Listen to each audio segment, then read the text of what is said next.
In the gilded halls of the Kremlin, a familiar gathering unfolds, ministers seated in rows, advisors taking notes, and cameras rolling for yet another high-level meeting.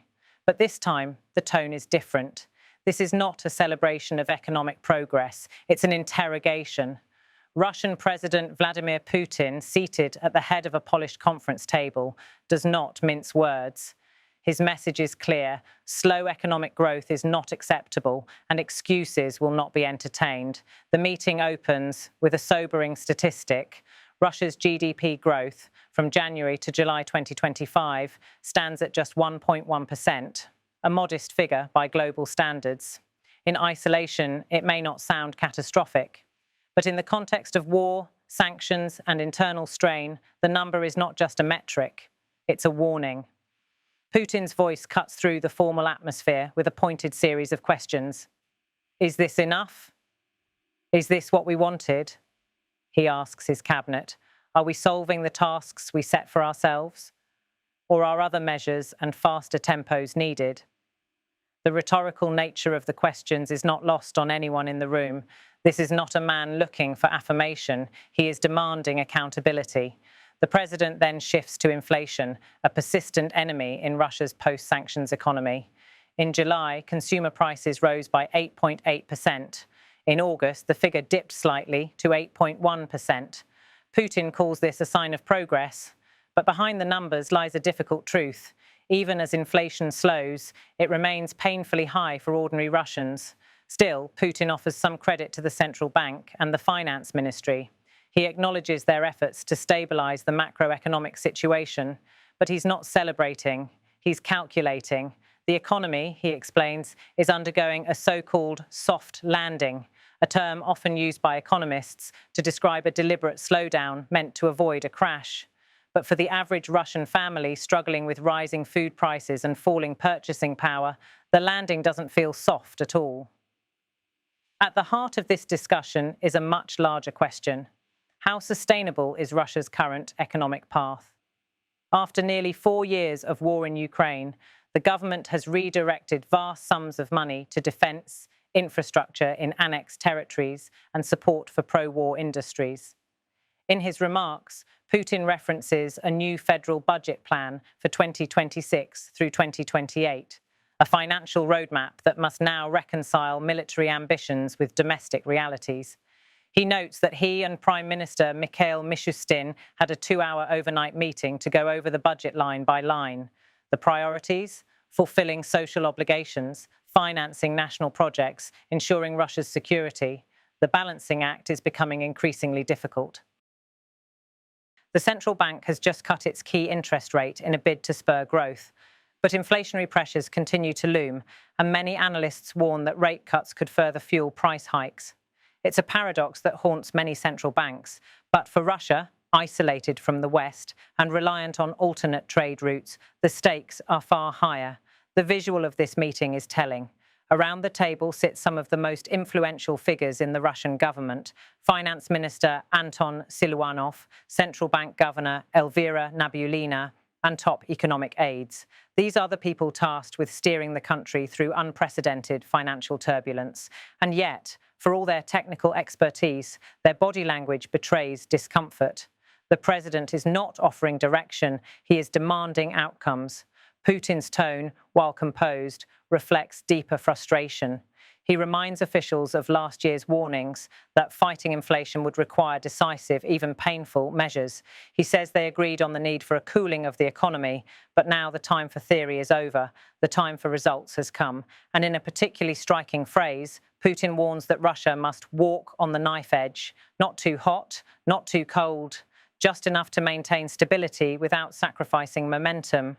This knife edge metaphor perfectly captures the reality of the Russian economy today. On one side, overreach, spending beyond its means to prop up industries or wages, risking runaway inflation. On the other, stagnation, cutting too deeply, too quickly, freezing economic movement and triggering recession. Meanwhile, global markets are watching closely.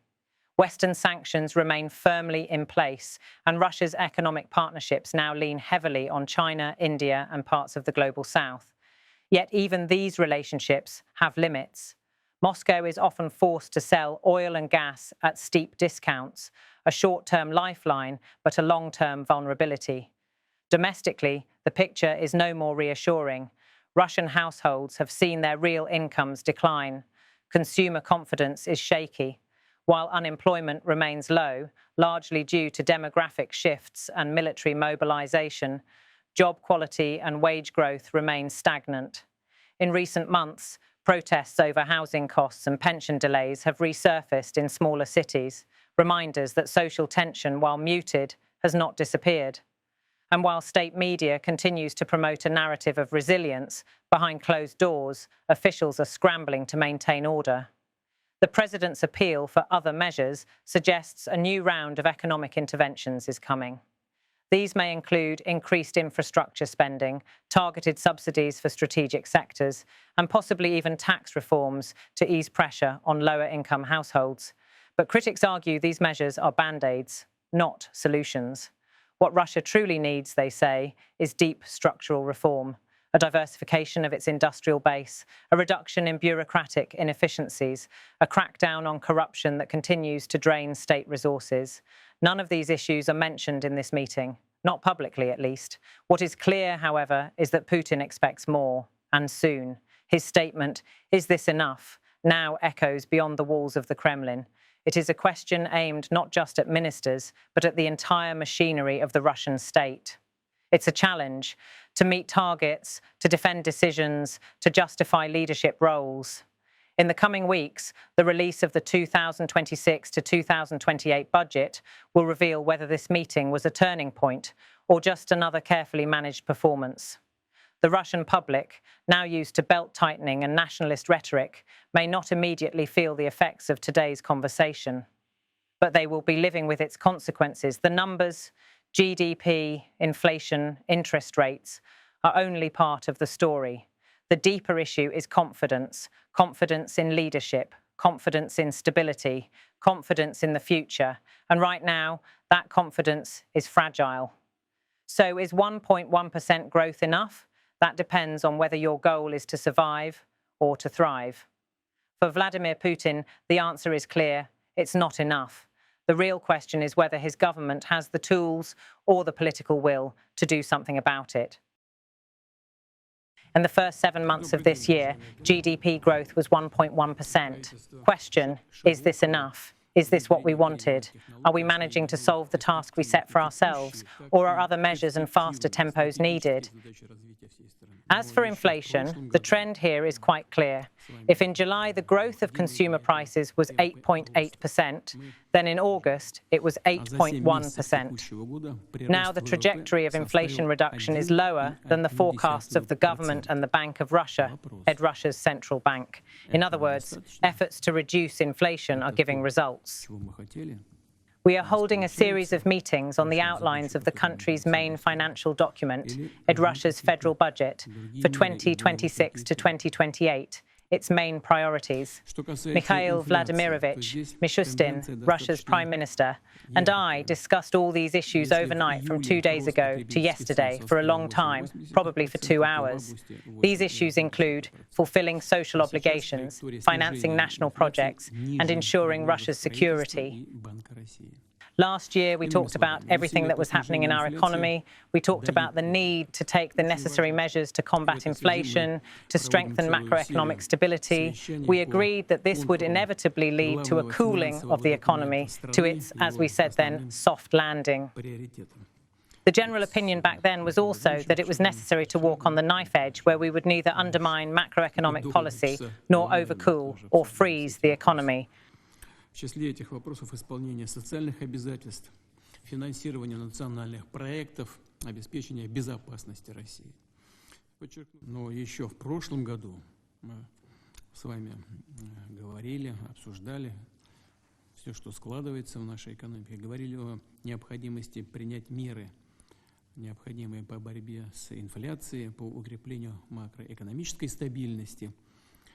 Соглашались с тем, что это неизбежно приведет к охлаждению экономики, к ее, как мы говорили тогда, мягкой посадке. И общим мнением было также, что необходимо пройти по такому острому лезвию и макроэкономическую политику не подорвать, и экономику не переохладить, не заморозить ее. Обсуждали.